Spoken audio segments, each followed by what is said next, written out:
My name is Nico Steves. Podcasts this summer season will run 15 minutes each in a re-release of my book, The Constant Procession, the history of the Virgin Mary since she passed on. I'd like to thank you for your listening to these weekly Constant Procession podcasts, and also for purchasing plus spreading the word about my book, The Very Fine Light, which is available on Amazon.com. This summer I'll also be traveling to complete my next book, and I will be bringing you a few reports from the field about this upcoming book. And so, please keep checking my website, nicosteves.com, as I will be posting blog updates from time to time. By the way, keep me posted on what you're up to in the comments section of my website or via email at nicosteves@gmail.com. And now, enjoy this installment of The Constant Procession. Installment 10. Chapter 18, Lady of Lourdes. This next appearance by the Madonna seems to have come as a counterpoint to this world of man-made wonder. It is 1858, a garbage dump in France. This is where she chose to apparate. Her desire? To have a chapel built there to help people. After the Madonna visited, this former refuse dump became a major Christian site where people came to heal. Today, the area surrounding the site is populated with various medical facilities, and by some estimates, the former garbage dump sees well over 1 million people each year.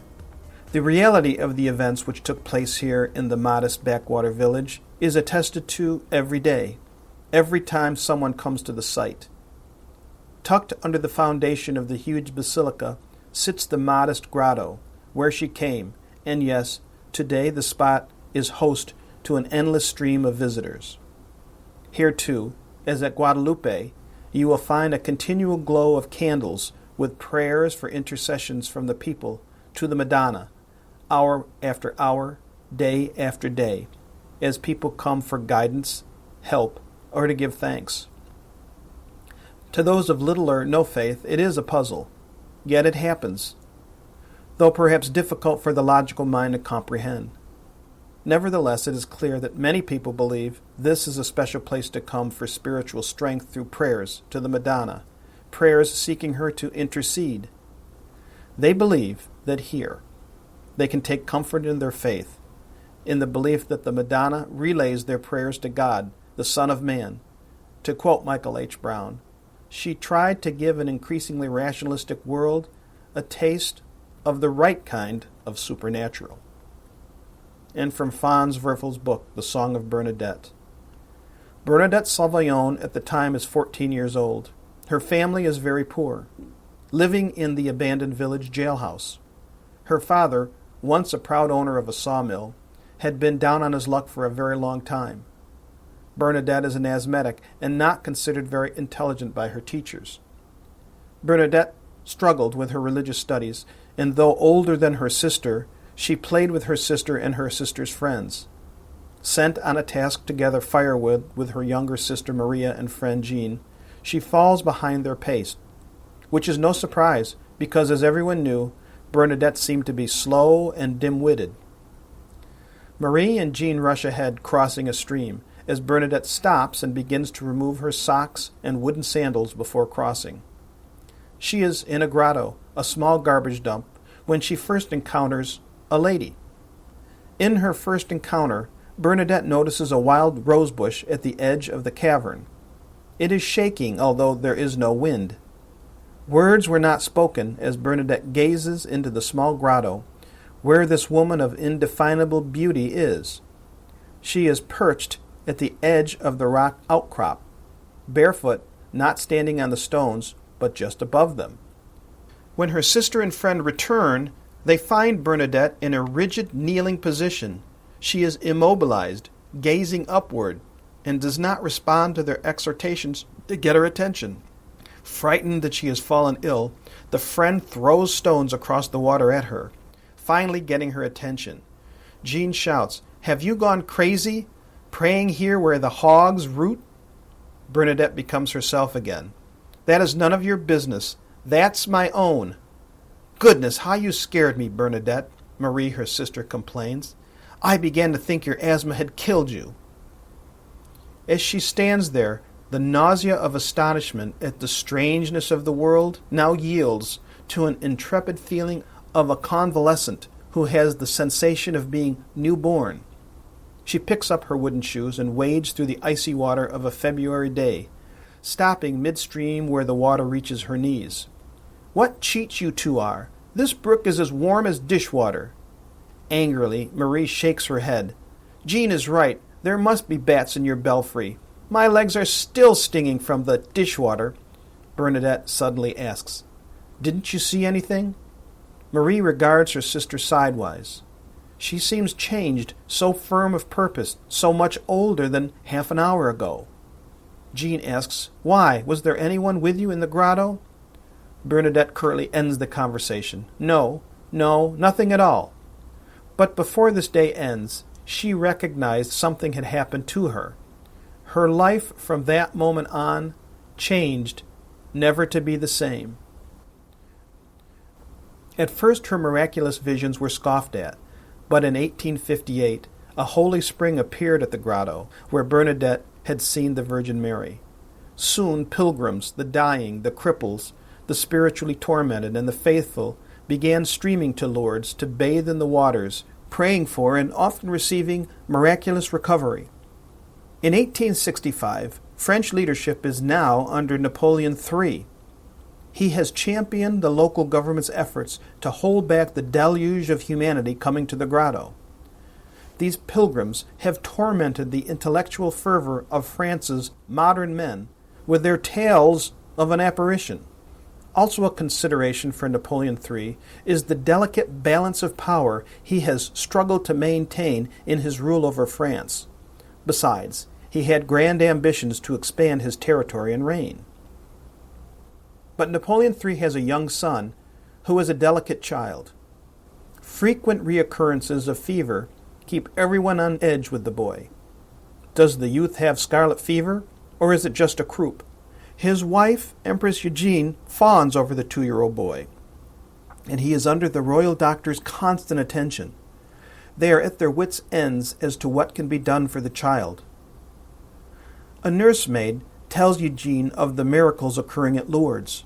In desperation, Eugenie begs Napoleon III to allow her to send the child's governess, a trusted friend, on a mission to gather some of the precious water from the grotto at Lourdes.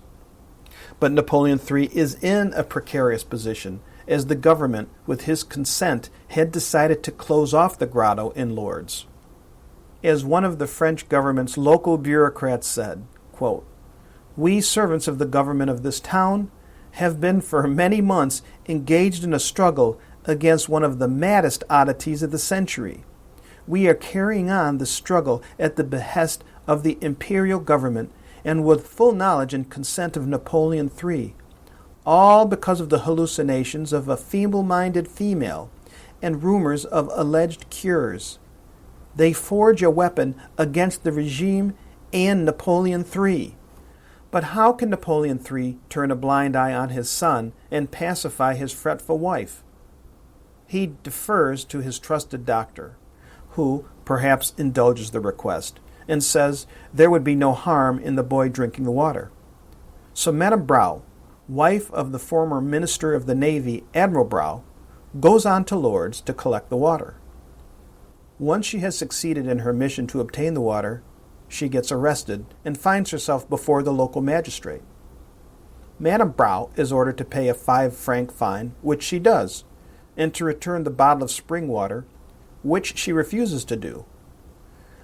"May I ask who the person of such high privilege you are obtaining this bottle for?" the magistrate inquires. "Her Majesty Empress Eugenie," Madame Brau embellishes. In exasperation, the local magistrate let her keep the bottle.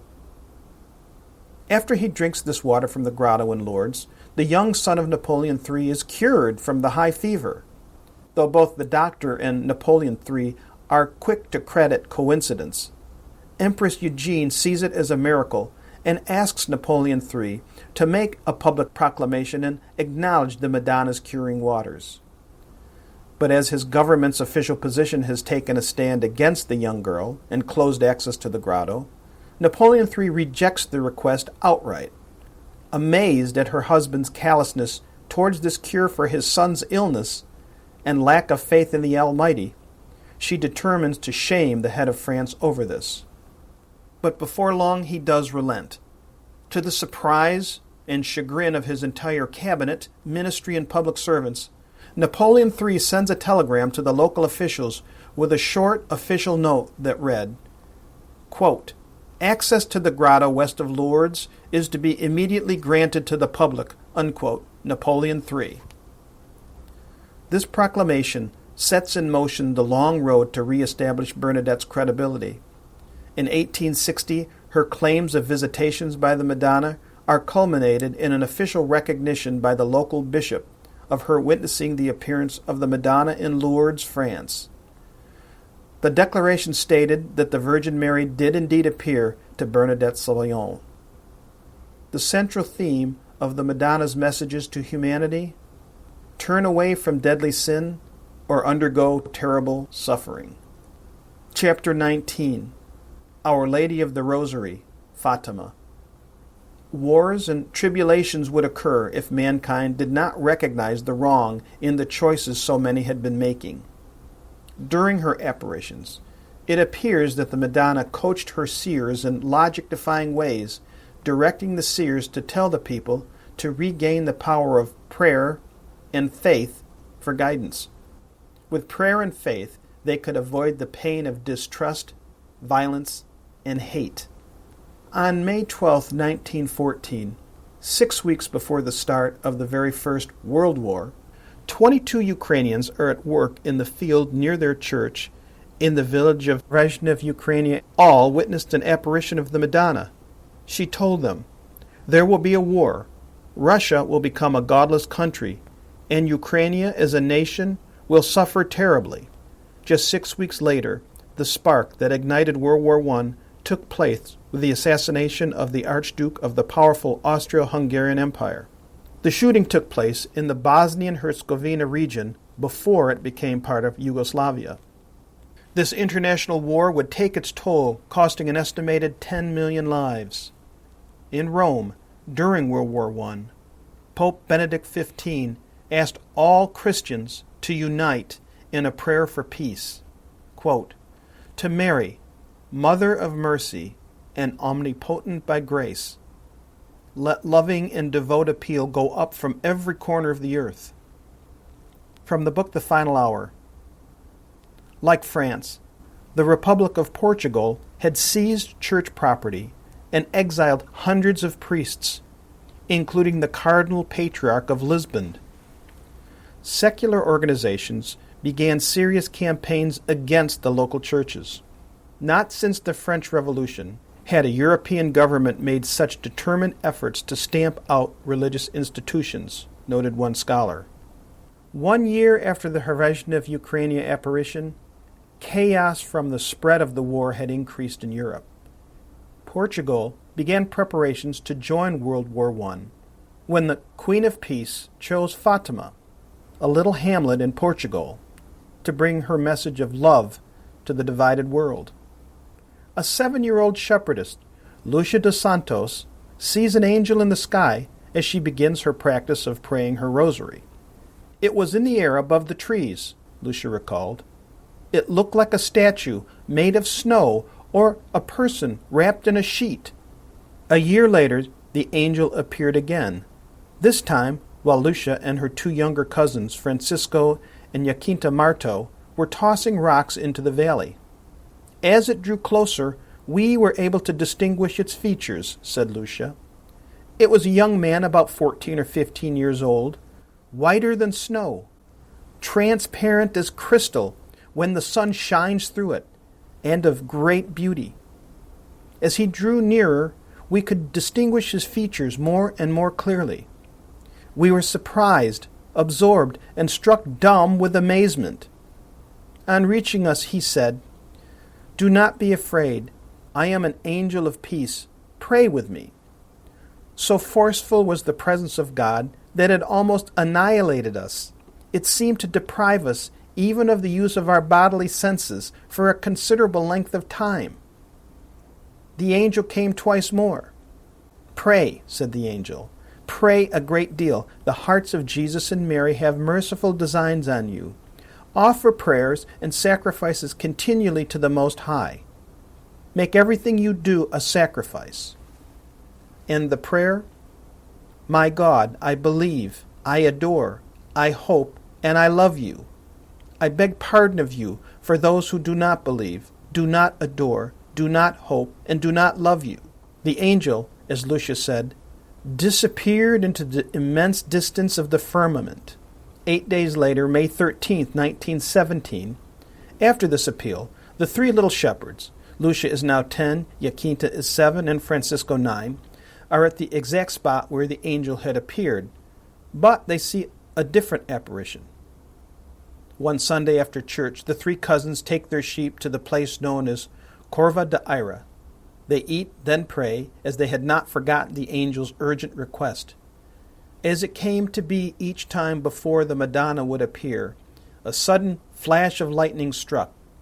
Afraid at first, the children began to gather up their sheep, and a second flash stopped them in their tracks. They looked at an oak tree and spotted a lady brighter than the sun.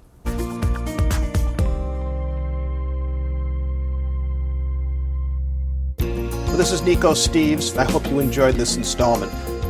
My book, The Very Fine Light, can be found using the title The Very Fine Light on Amazon.com. Please feel free to contact me at nicosteves.com. That's Nikos Steves, Steves.com. If you like this episode, and for more, share them with friends. This is Nico Steves. Thank you. See you next time.